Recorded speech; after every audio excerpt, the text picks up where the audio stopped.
매일 묵상 25년 4월 9일 수요일 하나님께 기쁨을 드리는 지혜 잠언 25장 1절에서 13절 말씀.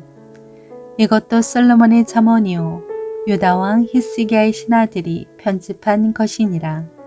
이를 숨기는 것은 하나님의 영화요 이를 살피는 것은 왕의 영화니라. 하늘의 높음과 땅의 깊음 같이 왕의 마음을 헤아릴 수 없느니라. 은에서 찌꺼기를 제하라. 그리하면 장색에 쓸만한 그릇이 나올 것이요.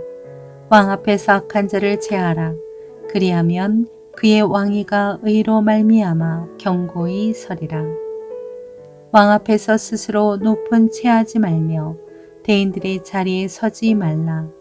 이는 사람이 내게 이리로 올라오라고 말하는 것이 내 눈에 보이는 귀인 앞에서 저리로 내려가라고 말하는 것보다 나음이니라. 너는 서둘러 나가서 다투지 말라. 마침내 내가 이웃에게서 욕을 보게 될 때에 내가 어찌할 줄을 알지 못할까 두려우니라.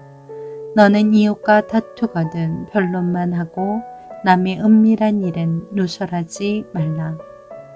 듣는 자가 너를 꾸짖을 터이요 또 내게 대한 악평이 내게서 떠나니 아니할까 두려우니라. 경우에 합당한 말은 아로새긴 은쟁반의 금서간이라. 슬기로운 자의 책망은 정정하는 귀의 금고리와 정금 장식이니라. 충성된 사자는 그를 보낸 이에게 마치 추수하는 날의 얼음 냉수 같아서 능히 그 주인의 마음을 시원하게 하느니라. 아멘. 묵상 길잡이.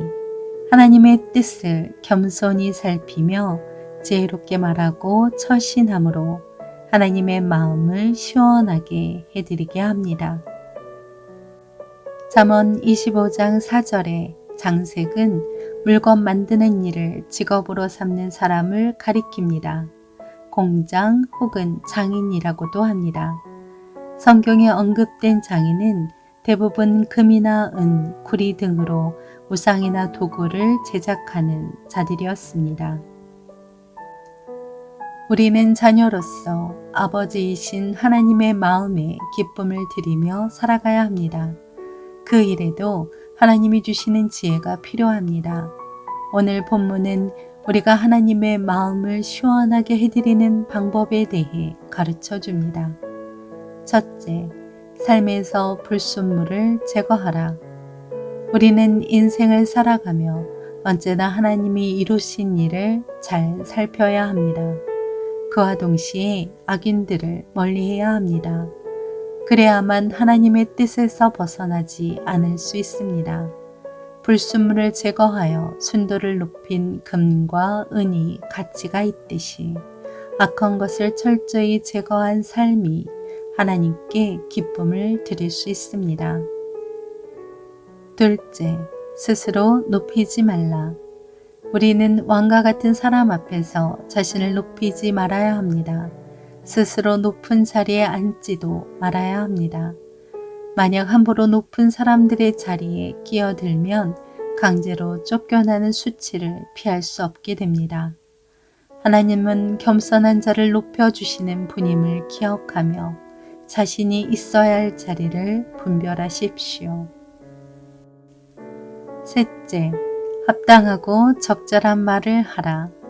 사람의 실수와 죄가 말로부터 비롯되는 경우가 매우 많습니다. 경우에 합당한 말은 어떤 보석보다 귀하고 값집니다. 아무리 바르고 좋은 말이라고 해도 그 가치는 상황에 따라 달라집니다.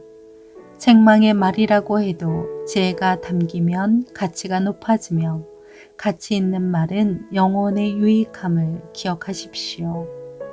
무슨 일이든 순간의 감정이 아니라 하나님이 주시는 지혜와 분별력으로 판단하십시오.